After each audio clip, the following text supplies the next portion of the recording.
अस्सलाम वालेकुम। OPD online के साथ मैं हूं आपकी होस्ट नाज़रीन अल्ताफ़। नाज़रीन, दमा एक दायमी बीमारी है जो इंसान को अपनी गिरफ्त में जकड़ कर रखती है।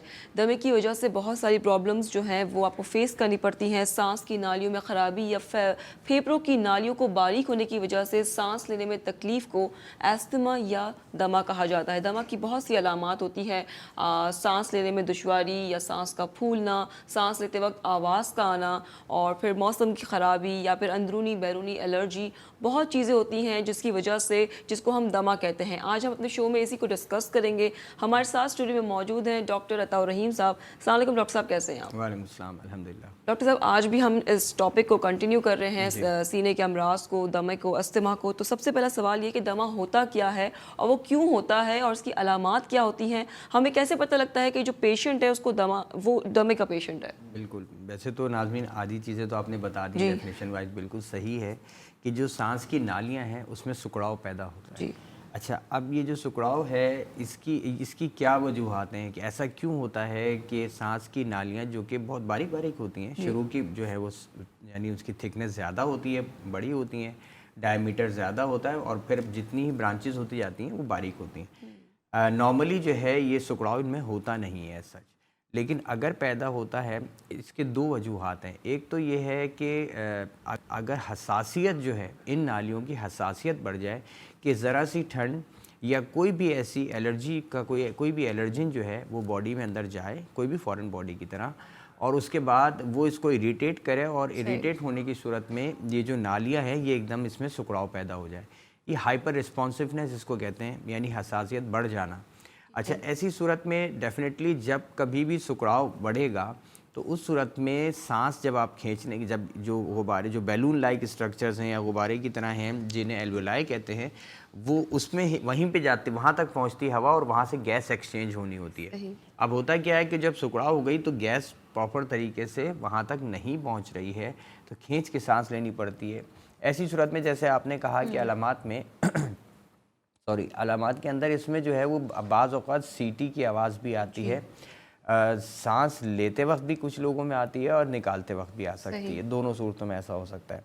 एक चीज़, दूसरा ये है कि किसी एक हिस्सा जो है, कोई एक हिस्सा लंग का मुतासर हो सकता है, ज़रूरी नहीं कि थ्रू आउट सब में हो जाए। ऐसा भी होता है बाज़ औक़ात कि सिर्फ राइट साइड पे हाइपर रिस्पॉन्सिवनेस हो या लेफ़्ट में ना हो, सही। जिसकी वजह से बाज़ औक़ात दमे के मरीज़ जो हैं वो ऐसी उनकी अलामात एक दरमियाने टाइप की होती हैं और इस पे वो नॉर्मली सर्वाइव कर रहे होते हैं। इसकी सिवियरिटीज़ भी हैं, दमे की अगर हम बात करें, माइल्ड, मॉडरेट और सीवियर। सही। अच्छा, अब ये अलामात डिपेंड करती हैं कि कितने अरसे से है और कितनी हसासियत बढ़ गई है और सिकुड़ाव किस हद तक है। उस हिसाब से बाज़ औक़ात ऐसा भी होता है कि मरीज़ों को ऑक्सीजन की थेरेपी की ज़रूरत पड़ जाती है अगर अटैक हो जाता है। सही। एज़मा का अटैक होते हैं बेसिकली, अगर अच्छा। देखा जाए तो ऐसा नहीं होता कि हर लम्हा जो है वो आपको सिकुड़ाव रहेगा। कभी सही। ये रिलैक्स हो जाती हैं, ये जो नालियाँ हैं, और कभी वापस ये सिकुड़ जाती हैं। तो जब सिकुड़ने का पीरियड एक चल रहा होता है, चाहे वो हफ़्ता, 10 दिन, महीना, जिसे कहते हैं कि दमे का अटैक हुआ है, तो वो एक ख़ास पीरियड होता है जिसमें रिस्पॉन्सिवनेस मुस्तकिल तौर पे रहती है ठीक और है। सिकुड़ाव बढ़ता है। ठीक है डॉक्टर साहब, दमे के अटैक जब होता है तो हमें फ़ौरन डॉक्टर का अस्पताल का जी। रुख करना चाहिए या आप इन्हेलर का भी इस्तेमाल कर अच्छा सकते हैं? देखिए, जी, जी। अगर आप कहें तो मैं एक कॉलर भी ले जी, लेती जी, हूँ जी। साथ ही साथ। ठीक है। अस्सलाम वालेकुम। हाँ जी, वालेकुम अस्सलाम। जी, कौन बात कर रही है, कहाँ से? हुँ, मैं सोबिया बात कर रही हूँ रावलपिंडी से। जी सोबिया, क्या सवाल है आपका? जी, मेरा ये है कि मुझे ये 2 मंथ पहले ना मस्कुलर पेन हुई थी पीछे ना पट्ठों में, ठीक है। बहुत शदीद किस्म की, सर्दियों में। तो उसकी से ये हुआ है कि मेरा ना थोड़ा-सा साँस में भी मेरा प्रॉब्लम बन गया कि मुझे ना साँस नहीं आने लगा ना, यानी कि साँस में बहुत खींच के ले रही थी, उसकी वजह से। सही। उसके ठीक बाद है। जब मैंने डॉक्टर से कंसल्ट किया, डॉक्टर ने मेरा चेस्ट एक्स-रे वगैरह भी किया, सब कुछ किया, लेकिन मेरे टेस्ट वगैरह सब कुछ नॉर्मल आए हैं। बट ठीक ये है। कि उसके बाद से मुझे मस्कुलर पेन भी होती है, इनके इतनी ज्यादा नहीं है, मैंने टैबलेट्स करा लिए, लेकिन मुझे सांस का इशू है कि मुझे ना सांस खींच के आता है। इसकी मुझे समझ नहीं आ रही कि जब टेस्ट भी क्लियर है तो ये सांस का क्यों प्रॉब्लम है। मुझे अच्छा, बाद में ऐसा होता है जिसमें सांस नहीं आता और फूल जाता है सांस बहुत ज्यादा, जी, अगर मैं ज्यादा अच्छा, चलूँ या स्टेयर्स पे चढ़ूँ। सोबिया मैं ये और पूछना मेरी चाहूँगा। एज जी, 37 है। 37। सोबिया मैं ये पूछना चाहूँगा कि आपके नोज़ में यानी नाक में कहीं ऑब्स्ट्रक्शन तो नहीं है, वो आपने चेक करवाया था? नहीं, मुझे नाक में यानी कि कोई नज़ला जुकाम वगैरह आप कह रहे हैं? नहीं नहीं, वो तो नहीं है एक्चुअली मुझे। ठीक है। मैं आपसे अगर खैर आपको कंप्लेन अगर रेगुलर चल रही है और आप एडवाइस लेना चाहें तो आप मुझे प्रोग्राम के बाद भी कॉल कर सकते हैं, मैं आप ही के सवाल का जवाब देता जाऊंगा अभी। ठीक है नाज़मीन डॉक्टर जैसे जी जी जी कहिए। कुछ कॉल अटेंड नहीं करता, जी। जी कॉल अटेंड नहीं होती मेरी प्रोग्राम के बाद। असल में ये अच्छा, ये प्रोग्राम के बाद जो है वो सेल नंबर के ऊपर मोबाइल नंबर पे कॉल कीजिएगा 2 बजे तक, ठीक है। होपफुली इंशाल्लाह, क्योंकि कॉल्स बहुत आ रही होती हैं तो मेरी कोशिश होती है कि मैं सबको एड्रेस कर सकूं। बाज़ औक़ात बिज़ी जा रहा होता है, लेकिन कोशिश है कि 2 बजे तक मैं जितनी कॉल्स आएँ मैं उठाऊं और उनसे बात कर सकूं। जी समटाइम्स जो होता है जब हमारा शो ख़त्म होता है तो डॉक्टर साहब के पास बहुत सारी कॉल्स होती हैं तो उस दौरान प्रॉब्लम होती है, यकीनन आप लोग को होती होगी, लेकिन डॉक्टर साहब सबकी कॉल्स अटेंड करते हैं और इसके अलावा भी आप शो में कॉल कर सकते हैं। हम हर वक्त हम आपकी कॉल अटेंड करते हैं। जी डॉक्टर साहब, वो क्या कह रही थी सोबिया? अच्छा देखें, जैसे इन्होंने कहा कि इनको सांस में खिंचाव आ रहा है जबकि इन्होंने चेक करवाया, चेस्ट बजाए ठीक है। एक बहुत वाज़ेह सी चीज़ आप सब जहन में रखें कि जब कभी भी आपको ये डिफ्रेंशिएट करना हो, ये मालूम करना हो कि आया लंग्स में कोई, चेस्ट में कोई प्रॉब्लम आई है जिसकी वजह से सांस लेने में दिक्कत आ रही है, या इसके अलावा कोई फैक्टर है या कोई और वजह है, तो उसका तरीका ये होता है कि आप पहले अपनी नोज़ को ज़रूर चेक करें, आईने में देखें या मोबाइल से रोशनी अब तो लोग डाल के एक दूसरे से चेक करवा सकते हैं कि कहीं जो दोनों पैसेज हैं, जो दोनों रास्ते होते हैं वो खुले हुए हैं या नहीं, या किसी जगह पे ऑब्स्ट्रक्शन तो फील नहीं हो रही है। एक रफली आइडिया हो जाता है। डेफिनेटली डॉक्टर्स ज़्यादा बेहतर तरीके से इसको चेक कर सकते हैं, लेकिन अगर आपको शक हो रहा है और सांस मुस्तकिल तौर पे खींचने में आ रही है, जैसे आपने कहा दिखाया, हो सकता है डॉक्टर साहब ने के जहन में इस तरफ नहीं गया हो या उन्होंने नाक का एरिया नहीं चेक किया, लेकिन आप अपने तौर पे ज़रूर चेक करें और अगर ऐसा है तो डॉक्टर से ज़रूर रुजू करें कि सांस में यहाँ से ऑब्स्ट्रक्शन आ रही है। अगर एक जैसे हमारी नॉर्मली नाक बंद हो जाती है तो क्या होता है, हमें सांस कितना खींच के लेनी पड़ती है। अब अगर हड्डी बढ़ गई है वो, या पॉलिप्स जिसे हम गोश्त बढ़ना कहते हैं, नेज़ल पॉलिप्स, ये 2 बहुत कॉमन कंडीशंस हैं जो वैसे ही अब बहुत ज़्यादा बढ़ती जा रही हैं, तो इसको ज़रूर चेक करवा लें। ठीक है डॉक्टर साहब, मेरा क्वेश्चन था कि जब अस्थमा अटैक होता है तो उस सूरत में आपको क्या करना चाहिए? अस्पताल का फौरी रुख करना चाहिए? जी देखें, दमे का जब अटैक होता है, एक अगर फर्स्ट एपिसोड ऐसा कोई आया है जिसमें सांस लेने में दिक्कत, शुरू में एक्चुअली होता क्या है कि दमा जब डेवलप हो रहा होता है तो एक कंपैरेटिवली आप देखेंगे कि जैसे अभी इन्होंने कहा कि सांस लेने में दिक्कत हो रही है, तो शुरू में इस टाइप के सिम्टम्स अपीयर होते हैं और साथ में सीटी बजने का अमल भी आ रहा होता है कुछ जगहों पे। तो ऐसी सूरत में डॉक्टर्स जब पहले नॉर्मली एडवाइस देख लेते हैं और ये डिटेक्ट कर लेते हैं कि इनको दमे का प्रॉब्लम है, तो वो मेडिसिन एडवाइस करते हैं। एक मेडिसिन वो भी देते हैं कि जो रेगुलर बेस पे दी जाती है, उसके अलावा SOS भी दी जाती है, यानी जब अटैक अगर हो जाए। एक तो ये है कि आपने मुस्तकिल तौर पर कोशिश ये रखनी है ना कि नाली को खुला रखना है, इसके साथ साथ एकदम से सुखड़ा हुआ कि बिल्कुल बंद ना हो। तो ऐसी सूरत में अगर ऐसी कोई कंडीशन आ जाए तो उस सूरत में स्प्रेस का भी इस्तेमाल किया जाता है, स्टेरॉइड्स का इस्तेमाल किया जाता है, फिर ब्रोंकोडाइलेटर ड्रग्स होती हैं वो दी जाती हैं जो कि इसको खोलती हैं, तो वो एक्यूट अटैक हो सकता है, तो उस अटैक की कंडीशन में दी जाती है। तो दोनों सूरतें हैं कि आप डॉक्टरों को दिखाते हैं। अगर कोई ऐसा अटैकिंग पोजीशन आ जाए तो डेफिनेटली घर में कोई ऐसी मेडिसिन नहीं होती है, ना करनी चाहिए अपने तौर पे इस्तेमाल, कि जिससे एकदम से वो रिलीफ आ जाएगा, तो आपको जहाँ रश करना पड़ जाता है हॉस्पिटल। ठीक है, यहाँ पे कॉलर मौजूद है हमारे साथ। अस्सलाम वालेकुम। वालेकुम सलाम। जी, कौन बात कर रहे हैं? जी वालेकुम, जी खुरम बात कर रहा हूँ। जी खुरम सर, क्या सवाल है आपका? तो पूछना था कि मैं एक दमे का पेशेंट हूँ और ना मेरे सीने पे जो है ना वो एलर्जी सी ना बन गई है, रेड रेड सुर्ख निशान बन गए। सही। किधर आपके सुर्ख निशान बने खुरम साहब? जी जी सुर्ख निशान बन गए सीने पे ना। अच्छा अच्छा, खुश्क एलर्जी नहीं होती? जी जी, रेड रेड निशान बन गए सर। अच्छा, ऊपरी तौर पे स्किन पे निशान बन गए आप कह रहे हैं, ठीक है जी सर। जी जी।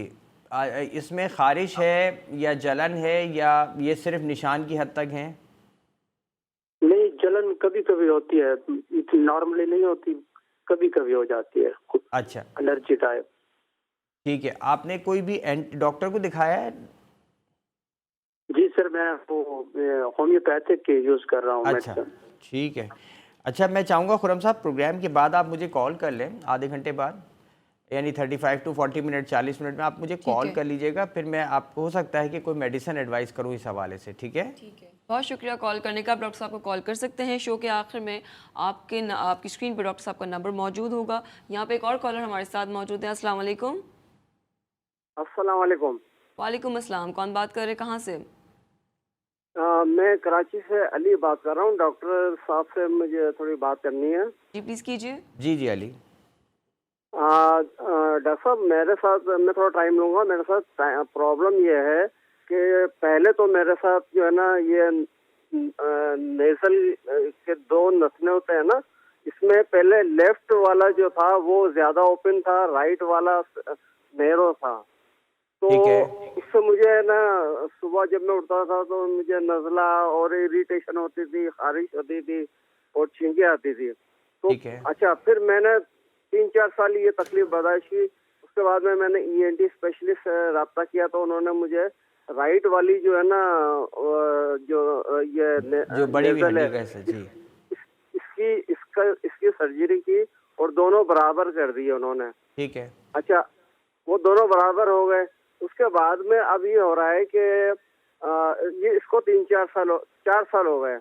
ठीक अब है। ये हो रहा है कि वही लेफ्ट वाली जो है ना, जो पहले ज्यादा खुली हुई थी, वो अब ज्यादा खुल रही है और ठीक। राइट वाली फिर नैरो हो रही है। तो ठीक वही है। सुबह उठते हुए नजला हो रहा है फिर। ठीक है। अच्छा देखें, बिल्कुल सही है। देखें अली साहब, मसला ये है कि जब ये डेविएटेड नेजल सेप्टम जिसे हम कहते हैं, जिसमें जो हड्डी है नाक की वो बढ़ जाती है, तो किसी एक साइड पे वो यानी बेंड हो जाती है, बिल्कुल इस तरीके की, यानी स्ट्रेट होना चाहिए, ये बेंडिंग आती है। तो बेंडिंग की वजह से डेफिनेटली जिस साइड पे ये बेंड हो गई है उस साइड की आपको ऑब्स्ट्रक्शन आती है। जैसे आपने ऑपरेशन भी करा लिया, ये चीज़ आपको दोबारा दूसरी साइड पे अब डेवलप हुई है।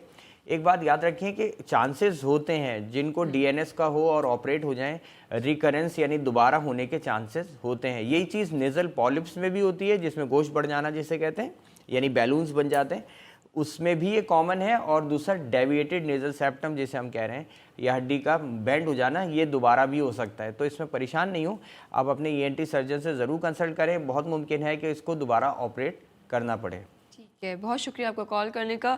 हम बात करें, हमारा टॉपिक जो है वो है सीने के अमराज, जिसमें अस्थमा भी आता है, ब्रोंकाइटिस भी आता है, नमूनिया भी आता है। डॉक्टर साहब, हम ब्रेक से जब वापस आएंगे, अभी फ़िलहाल वक्त हुआ है ब्रेक का, जब हम वापस आएंगे तो हम नमूनिया और ब्रोंकाइटिस के हवाले से भी बात करेंगे। तो चलते हैं ब्रेक की तरफ।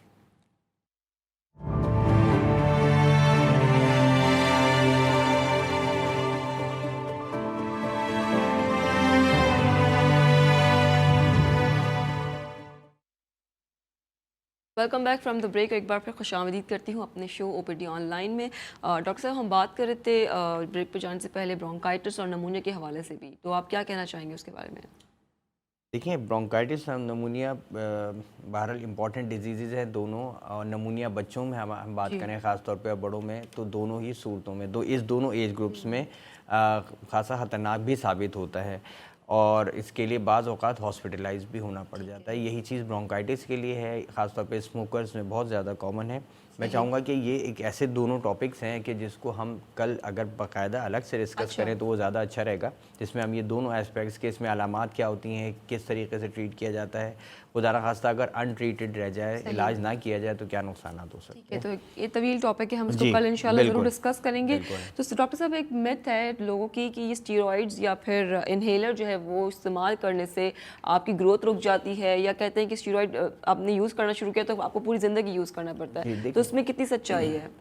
देखें, ये शायद हमने थोड़ा जिक्र कल इसलिए भी किया था कि जो नाज़रीन हमें आज जिन्होंने ज्वाइन किया या हमारा प्रोग्राम देख रहे हैं, उन तक ये मैसेज ज़रूर प्रॉपरली जाए कि स्टेरॉइड्स का यूज़ कर लेना कोई गलत बात नहीं है। अमूमन दमे के मरीज़ बाज़ वक़्त अपनी चीज़ों को, अलामात को छुपाने भी लग जाते हैं, वो ये सोच के कि नहीं मुझे ये इन्हेलर ना यूज़ करना पड़ जाए, उसका एक खौफ होता है। और ये सबसे बड़ा खौफ होता है कि एक दफ़ा आपने इस्तेमाल करना शुरू किया तो ज़िंदगी भर फिर इसे इस्तेमाल करते रहेंगे। और दूसरी ख़ास तौर पे क्योंकि इसमें दो प्रॉपर अलग से अद्वियात हैं जो इसमें दवाएं हैं जो यूज़ की जाती हैं। एक इन्हेलर, जी जी जी, अगर मैं कॉलर ले लूँ। अस्सलाम वालेकुम। वालेकुम सलाम जी, कौन बात कर रहे हैं? मदर शाह बात कर रहा हूँ इस्लामाबाद से। मैडम क्या हाल है? ठीक है, बिल्कुल ठीक ठाक सर। क्या सवाल है आपका? उधर ले जाए। हेलो हेलो, जी जी, क्या सवाल है आपका? लाइन एक और कॉलर हमारे साथ मौजूद है। अस्सलाम वालेकुम। जी वालेकुम अस्सलाम। जी, कौन बात कर रही हैं? जी मैं शफीक अहमद बात कर रहा हूँ लाहौर से। जी सर, क्या सवाल है आपका?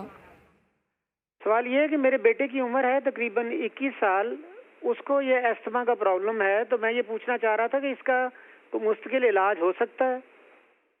जी। कितनी उम्र बताई आपने? 21 साल। 21। ठीक है। और दमे का प्रॉब्लम उनको है? जी जी, और कितना टाइम हो गया इनको? तकरीबन 4-5 साल से है। 4-5 है। साल से। अच्छा देखें, मैं आपको मुझे थोड़ी सी हैरत ही हो रही होती है कि आप तमाम लोगों के हवाले से जो बच्चों का कंसर्न रखते हैं, प्लीज़ इस चीज़ को बहुत सीरियस लेना चाहिए और बहुत शुरू से 4 साल अगर फ़र्ज़ करें हो गए हैं तो ये अलामात जब शुरू होने लगती हैं दमे की, ठीक है, तो इसमें बहुत शुरू के अंदर ही आपको यानी ध्यान देना पड़ता है कि क्या ऐसी वजह थी कि जिसकी वजह से वक्ती तौर पे भी बच्चे में सांस लेने में दिक्कत पैदा होना शुरू हुई। ठीक है, डेफिनेटली आपने अभी अपना कंसर्न शो किया जो बहुत इंपॉर्टेंट है कि क्या ये चीज़ जो है मुस्तकिल तौर पे ठीक हो सकती है। नहीं, ऐसा मैं अगर कहूँ तो बहुत ज़्यादा चांसेस हैं कि ऐसा नहीं होता, और उसकी वजह ये होती है कि दमे का जो एक्चुअली प्रॉब्लम है वो हाइपर रिस्पॉन्सिवनेस है, यानी कि इसको आप इस तरह समझें, सांस की नालियों में हसासियत जैसे मैंने बताया वो बढ़ गई है। वो एक दफ़ा अगर बढ़ जाए तो वो वापस रिवर्ट होके सही नहीं होती अमूमन।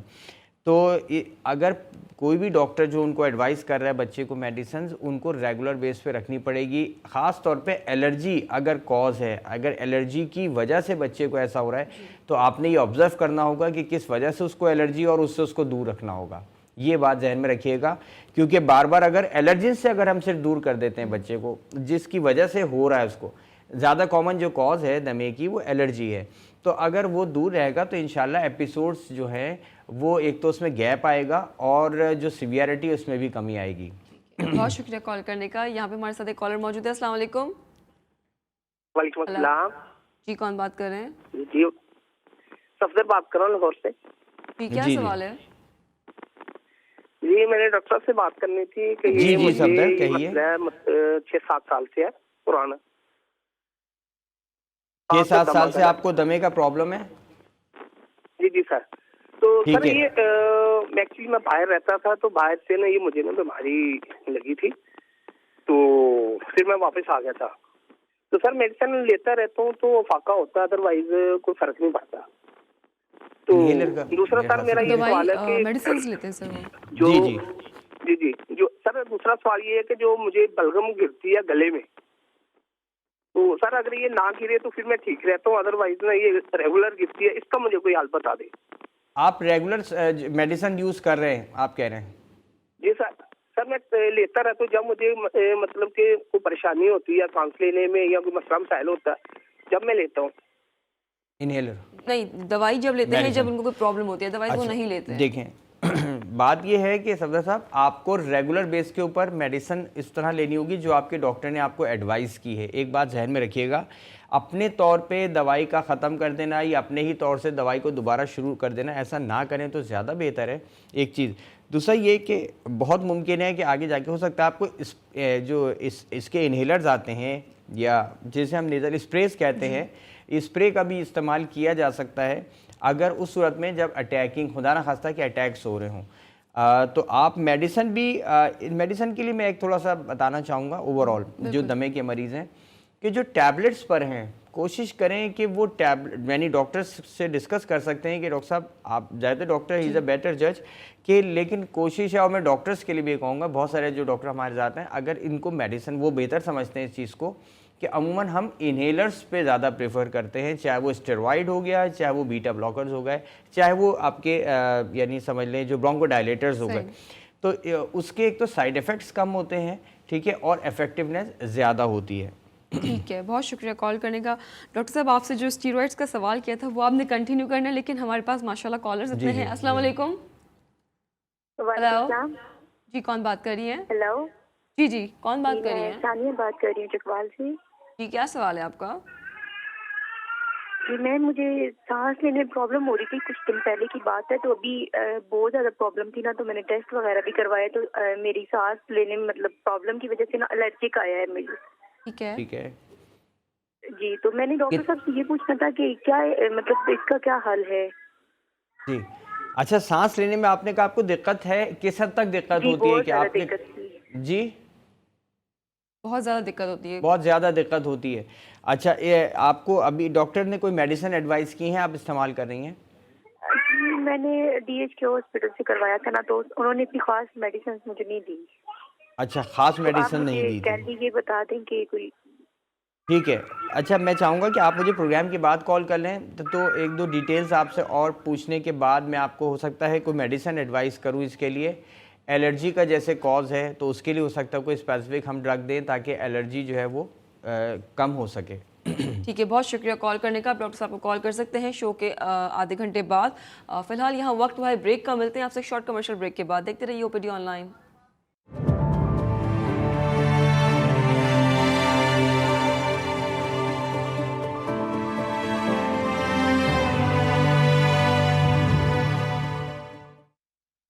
Welcome back from the break और आप देख रहे हैं OPD ऑनलाइन। बात हो रही है सीने के अमराज के हवाले से। यहाँ पे फिलहाल एक कॉलर हमारे साथ मौजूद है। अस्सलाम वालेकुम।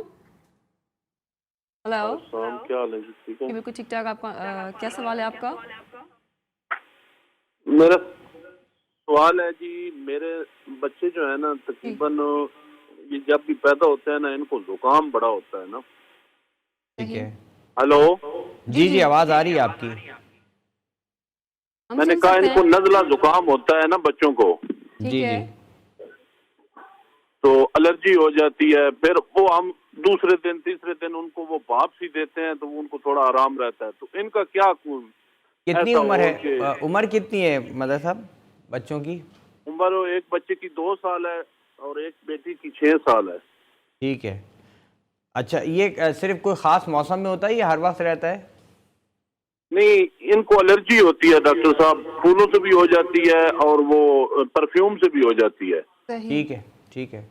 अच्छा, ओके। अब बहुत देखिए शुक्रिया कॉल करना करने का। जी हाँ, बिल्कुल मदर साहब। बात यह है कि अभी छोटे बच्चे हैं और अभी सिर्फ एलर्जी के सिम्टम्स हैं। अल्लाह करे इंशाल्लाह बिल्कुल एलर्जी के सिम्टम्स भी ना आए। बात यह है कि ख़ास तौर पे मैं बात करूँ इस्लामाबाद के एरिए की, पिंडी जी। इस्लामाबाद में, यहाँ पे पॉलिन्स जो हैं वो बहुत ज़्यादा होते हैं और जहाँ पे जब जिस वक्त ये सीज़न आता है तो उस वक्त तो लोगों को काफ़ी ज़्यादा एलर्जीज़ होती हैं, बड़ों में भी।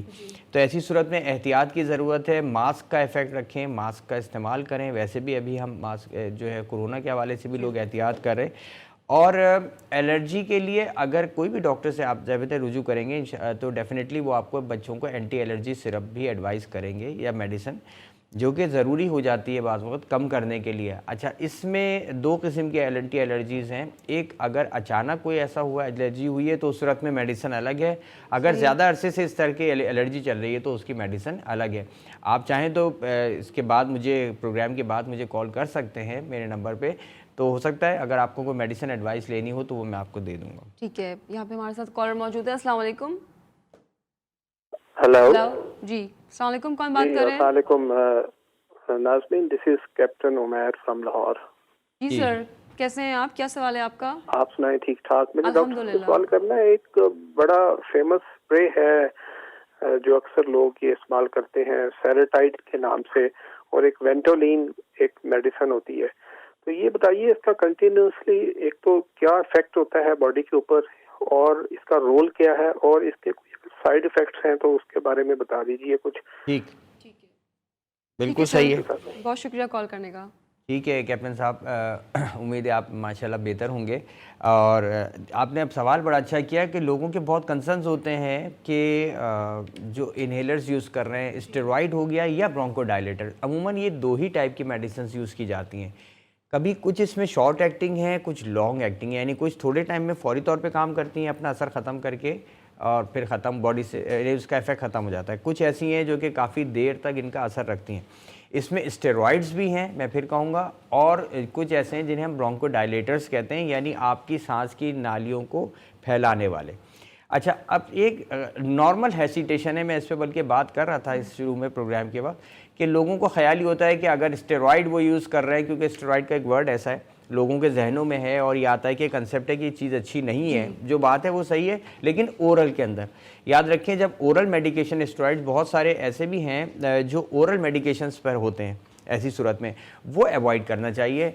प्रेडनिसोलोन थेरेपी जिसे हम कहा जाता है, प्रेडनिसोलोन या डेल्टा कॉर्टिल का यूज़ लोग बहुत ज़्यादा यूज़ करते हैं इसमें, अवॉइड करना चाहिए है, क्योंकि उसके नुकसानात ज़्यादा हैं अगर हम सिस्टमिक ले रहे हैं, ओरली ले रहे हैं। लेकिन अगर हम इन्हेलेशन फॉर्म पे ले रहे हैं तो 1 साल नहीं, 5 साल, 10 साल, इवन ताहयात अगर वो इस्तेमाल करते हैं, इसकी प्रॉपर डोजिंग हुई भी हो, जितने माइक्रोग्राम के अंदर, ये माइक्रोग्राम्स में इसकी वैल्यूज़ होती हैं, जितने माइक्रोग्राम सजेस्टेड है इन्हेलर फॉर्म में, अगर वो आप करेक्ट डोज के साथ ले रहे हैं तो उसके कोई नुकसान नहीं है। यही चीज़ ब्रोंकोडायलेशन के लिए भी है कि ओरल फॉर्म में आप दवाई लें जिससे आप वो पहुँचे खून में जज्ब और उसके बाद आपकी सांस की नालियों को फैलाए, वो उसका नुकसान ज़्यादा है बनस्बत डायरेक्ट इन्हेलेशन ले लें। बस एक चीज़ और कहूँगा इसमें कि जो इन्हेलेशन लेते हैं, मुंह को जो है ओरल कैविटी को यानी क्लीन रखना बहुत ज़रूरी है, हलक को साफ़ रखना ज़रूरी है। थोड़े से गरारे कर लें, बाद में नमक के पानी के करें या नॉर्मल पानी से कर लें, और स्पेसर का अगर इस्तेमाल करें तो ज़्यादा बेहतर है। एक स्पेसर होता है ताकि इन्हेलर से पहले,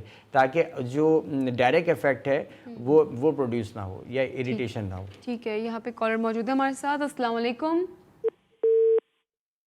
लाइन ड्रॉप हो गई। हेलो हेलो, अस्सलाम वालेकुम। जी वालेकुम सलाम। जी, कौन बात कर रहे हैं? जी मैं आमिर बात कर रहा हूँ इस्लामाबाद से। जी सर, क्या सवाल है आपका? हाँ जी, डॉक्टर साहब से डॉक्टर ताउर रहमान साहब से सिर्फ 2 क्वेश्चन मैंने करने हैं, ठीक है, अगर आप उनका जवाब दे दें। एक तो ये कि मेरा एक छोटा भाई है, वो मेंटली रिटार्डेड है, ठीक है, और 29 ईयर्स उसकी एज है, ठीक है, और उसकी मेडिसिन चल रही है। लेकिन अभी कल उसको थोड़ा सा ये हुआ कि हमें लगता है कि मैंने कल उसको ना चुप पड़ गई, वो चल नहीं सकता सही, झुक के चलता है, तो मैंने उसका एक्सरे करवा लिया, एक्सरे ठीक है। आप थोड़ा सा हमें ये बता दें कि उसको डाइट में क्या दें, और दूसरा ये कि उसको चलाएं, मतलब उसके कितना चलाएं, रेस्ट की क्या रेशो और चलने की उसकी क्या रेशो। और दूसरा क्वेश्चन मेरा ये है कि ये जो कोरोना वायरस है, ठीक है, इसमें हम लोग जो है जो घरों में बैठे हैं और जो बच्चे घरों में बैठे हैं, इनको वॉक करने के लिए बाहर लेके जा सकते हैं? बस ये 2 क्वेश्चन करने हैं। ठीक है। देखिए, जहाँ तक कोरोना वायरस के हवाले से और वॉक करने के हवाले से है, वैसे तो अवॉइड करना ये है कि क्योंकि गवर्नमेंट की तरफ से एक पर्टिकुलर टाइम तक आप बाहर शायद मूव कर सकते हो, उसके बाद नहीं। अगर कोई सराउंडिंग में नहीं है और ऐसी सूरत में अगर आप रोड के, घर के बाहर जो रोड है और वहाँ पे चहलकदमी कर रहे हैं तो उसमें कोई हर्ज नहीं है। एक्चुअली तो सोशल डिस्टेंसिंग अवॉइड करनी है, एक बात। जहाँ तक आपने भाई के हवाले से बात करी कि उसको प्रॉब्लम है, मैं चाहूँगा कि आमिर साहब आप मुझे जो है ना इस प्रोग्राम के बाद आधे पौन घंटे बाद आप मुझे कॉल कीजिएगा, तो डिटेल में मैं थोड़ी और हिस्ट्री लेने के बाद, ग़िज़ा के हवाले से कोई एहतियात ऐसा सच नहीं है, लेकिन कितना चलाना है और किस हद तक, वो मैं इंशाल्लाह डिटेल्स आपसे डिस्कस कर लूँगा। ठीक है, बहुत शुक्रिया कॉल करने का। बट सर एक और बात, जब वो वॉक की बात करें तो अगर वो एहतियातन अपने मास्क का इस्तेमाल ज़रूर कर लें तो ईजी हो जाएगा। यहाँ पे हमारे साथ एक कॉलर मौजूद है। अस्सलाम वालेकुम। टीवी में रिकॉर्ड करना। हेलो जी, अस्सलाम वालेकुम। कौन बात कर रहे हैं, कहाँ से? जी मैं वसीम गिल बात कर रहा हूँ लाहौर से। जी सर, क्या सवाल है आपका? अच्छा, मैंने ये सवाल करना था, मेरा बेटा छोटा 7 साल का तकरीबन जी, तो उसको ना ये बार बार ये तो थोड़ी देर बाद उसको डस्ट एलर्जी की वजह से शायद या क्या वो चेस्ट इन्फेक्शन हो जाता है, ठीक है, और वो ना खाता कुछ नहीं है। जब उसको खाने के लिए देते हैं तो वो रोना शुरू कर देता है। मैंने डॉक्टर साहब से पूछना था कि एक तो बार बार हमने उसको बहुत ज्यादा जो है ना ये दे दी हुई है, एंटीबायोटिक देनी पड़ती है हर 2 महीने के बाद, 3 महीने के बाद, जी, और वो खाता भी कुछ नहीं है। तो इसके लिए जरा मुझे कुछ बता दें। ठीक है। अच्छा, वैसे तो मैं चाहूँगा वसीम साहब स्पेसिफिक जहाँ पे भी, असल में जब मैं ये कहता हूँ कि आप मुझे प्रोग्राम के बाद कॉल करें, ख़ासतौर पे वो पेशेंट्स जो अपनी डिटेल हिस्ट्री बताते हैं, तो कहीं पे मैं ज़रूरत महसूस कर रहा होता हूँ कि उन पेशेंट्स के यानी ख़ुद हिमसेल्फ या उनके बच्चों के हवाले से मुझे हो सकता है मेडिसिन एडवाइस करनी पड़ जाए, या कुछ रिपोर्ट्स जो अगर उन्होंने टेस्ट कराए हों वो मुझे देखना पड़ जाए। तो ऐसी सूरत में मैं उनको ये एडवाइस करता हूँ कि आप मुझे प्रोग्राम के बाद कॉल कर लें। जैसे वसीम साहब ने कहा कि बच्चा जो है वो खाता पीता कुछ नहीं है सही तरीके से, एलर्जी का इसको इशू रहता है, और कुछ अरसे के बाद इनको एंटीबायोटिक्स का भी इस्तेमाल करना पड़ता है। ये बहुत कॉमन चीज़ है, हर अमूमन बच्चों के साथ ये होती है, इसमें कोई हर्ज नहीं है। बस सिर्फ ख्याल ये करना चाहिए है कि एंटीबायोटिक्स खुद से इस्तेमाल ना करें अनलेस एंड अनटिल जब तक डॉक्टर एडवाइस ना करें। वसीम साहब के लिए भी मैं यही कहूँगा कि प्रोग्राम के बाद, वसीम साहब आप जो प्रोग्राम देख रहे हैं मुझे कॉल कीजिएगा, तो मैं हो सकता है आपको मेडिसिन एडवाइस करनी हो बच्चे के हवाले से, तो वो मैं आपको बता दूँगा। बहुत शुक्रिया कॉल करने का। डॉक्टर साहब का नंबर कुछ ही देर में आपकी स्क्रीन पे मौजूद होगा। एक और कॉलर हमारे साथ मौजूद है। अस्सलाम वालेकुम। जी वालेकुम अस्सलाम, कौन बात कर रहे हैं? ये मैं हसीब बात कर रहा हूँ मुजफ्फरगढ़ से। जी सर, क्या सवाल है? डॉक्टर साहब से बात करनी थी, डॉक्टर अताउर रहमान साहब, अताउर जी रहीम जी साहब से। जी जी मैं सुन रहा हूँ आपको। जी हबीब साहब। डॉक्टर साहब, ये मेरा हसीब बेटा है साहब। 10 साल का, ठीक है। उसको जी। अस्थमा की शिकायत है, उसको बलगम और खांसी आती है बड़ी शदीद, जो ही खांसी आती है वो उल्टी कर देता है। ठीक है। और डॉक्टर साहब काइंडली प्लीज थोड़ा सा ये भी है कि मेरी बेगम जो है ना, उसको सिर्फ खांसी आती है, रात को खांसी का दौरा पड़ता है उनको, ठीक है। बहुत खुश खांसी आती है। ये दोनों ठीक है। काइंडली प्लीज हमें इमरजेंसी कोई बता दें, भी हम कोई दवाई दे दें, हम बहुत परेशान हैं डॉक्टर साहब। अच्छा मुजफ्फर साहब, आप लाइन पे ही रहिएगा। देखें, जहाँ तक आपने मिसेस के हवाले से बात की और बच्चे के हवाले से जो 10 साल का, उसको भी खांसी की प्रॉब्लम है, हो सकता है कि मैं आपको कोई मेडिसिन एडवाइस करूं, क्योंकि मैं इस वक्त चैनल यहाँ इस तरह बैठ के मैं एडवाइस नहीं करना चाहूँगा। आप मुझे कॉल कीजिएगा, ठीक है, प्रोग्राम के आधे पौन घंटे बाद, और फिर इंशाल्लाह थोड़ी सी डिटेल्स और मालूम करने के बाद हो सकता है मैं आपको मेडिसिन एडवाइस कर दूँ। ठीक है, बहुत शुक्रिया कॉल करने का। डॉक्टर साहब का नंबर आपकी स्क्रीन में मौजूद है, आप उन्हें कॉल कर सकते हैं शो के आधे घंटे बाद। यहाँ पे हमारे साथ एक और कॉलर मौजूद है। अस्सलाम वालेकुम। लाइन सर ड्रॉप हो गई है। हम बात करते सर स्टीरॉइड्स की, जो इनकम्प्लीट रह गई थी। जी अच्छा, देखें तो स्टेरॉइड्स में जो मैं बात कर रहा था कि एक स्पेसर का जो है वो यूज़ किया जाता है बाज़ औक़ात, वो डिपेंड करता है ताकि ओरल कैविटी, जो ओरल कैविटी है उसमें प्रॉब्लम नहीं आए, इरिटेशन ना हो। दूसरा ये है कि बाज़ वक़्त फंगल इन्फेक्शन जो है वो प्रोड्यूस हो जाता है लोगों में, क्योंकि हाइजीन फिर इसमें अगर स्पिटिंग नहीं करते, कुल्ली अच्छे से नहीं करते, तो वो फिर रह जाता है, या रात को हमने कभी इस्तेमाल किया और उसके बाद हम सो गए उसी पोजीशन पे, तो इस वजह से आपको हो सकता है प्रॉब्लम आए। लेकिन बज़ाहिर स्टेरॉइड का स्प्रे हो कर लेना या जो ब्रोंकोडायलेटर्स हैं उससे ऐसा कोई नुकसान नहीं होगा। सही। डॉक्टर साहब, चूँकि हमारा शो इख्तिताम पर है, आप जाते जाते क्या मैसेज देना चाहेंगे हमारे नाज़रीन को? मैं ये कहूँगा कि ओपीडी ऑनलाइन की जब हम बात करते हैं, बेसिकली ये आपके लिए ओपीडी की तरह है, क्लिनिक की तरह है। एक बात जहन में रखिएगा कि बाज़ औक़ात मेरे पास कुछ कॉल्स भी ऐसी आती हैं या पेशेंट्स मुझसे बाज़ औक़ात यहीं पे ऑनलाइन हमसे पूछ लेते हैं, लेकिन हो सकता है कि ऐसी सूरत में उनको स्पेशलिस्ट की ज़रूरत हो। मेरी कोशिश होती है कि जिन इलाकों में मैं जिनको जानता हूं तो मैं उनको वहां पे रेफ़र भी करता हूं जब मैं कॉल्स पे बात करता हूं, कि हो सकता है कि ज़ाहिर मैं तमाम चीज़ों पे कोई महारत वाली बात नहीं होती। मेरी आपकी कोशिश ये होती है कि आपको आसान करके आपकी डिज़ीज़ के बारे में बताया जा सके, जो आपकी प्रॉब्लम्स हैं। डेफिनेटली जितनी भी कॉमन इश्यूज़ हैं उसमें मैं खुद मेडिसिन आपको एडवाइस कर सकता हूँ, लेकिन जहाँ पर स्पेशलिटी की ज़रूरत होती है वहाँ पे मैं आपको खुद रेफ़र करता हूँ। बहुत सारे जो कॉलर्स हैं मुझे जानते हैं इस हवाले से। बहरहाल ये है कि कल इंशाल्लाह हम नमूनिया पे और ब्रोंकाइटिस पे बात करेंगे। बहुत शुक्रिया डॉक्टर साहब आपके टाइम का। और जैसे कि डॉक्टर साहब जब आपसे कहते हैं कि वो आपको शो के बाद आप उन्हें कॉल करें, तो उनका मकसद होता है कि वो आपकी हिस्ट्री जानकर कोई आपको दवा प्रिस्क्राइब कर सके। चूँकि हम यहाँ बैठकर आपको कोई दवा प्रिस्क्राइब नहीं कर सकते हैं, और कल भी हम इंशाल्लाह इसी टॉपिक को कंटिन्यू करेंगे, बात करेंगे। नमूनिया और ब्रोंकाइटिस को भी हम कवर अप करेंगे। आपसे होगी इंशाल्लाह कल मुलाकात, same time same channel same topic के साथ। अब तक के लिए मुझे और डॉक्टर साहब को दीजिएगा इजाज़त। अपना बहुत ख्याल रखिए, दुआ में याद रखिए। अल्लाह निगहबान।